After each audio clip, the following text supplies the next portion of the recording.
خیلی سخته از کل این دنیا فقط خودتو داشته باشی.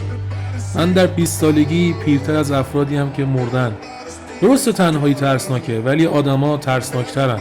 تنها مثل مداد سفید تو جعبه مداد رنگی، اووردوز مغزی، رد دادن در اثر زیاد فکر کردن. هر موقع غمگین شدی خودتو محکم بغل کن. دنبال آرامش نگرد، آرامش تو تنهاییه. من از تنهایی راه رفتن در این جهان نمیترسم. تنها ولی خود ساخته. من عاشق تنهایی هستم. هرگز همدمی رو پیدا نکردم که به اندازه تنهایی همنشین من باشه. زندگی میتواند فوق‌العاده باشد اگر مردم شما رو تنها بذارن. اگر هرگز تنها نشین، هرگز نمیتونید خودتون رو بشناسید.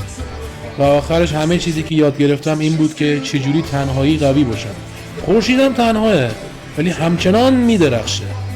تنهایی رو به عنوان یک بیماری در نظر نگیرید.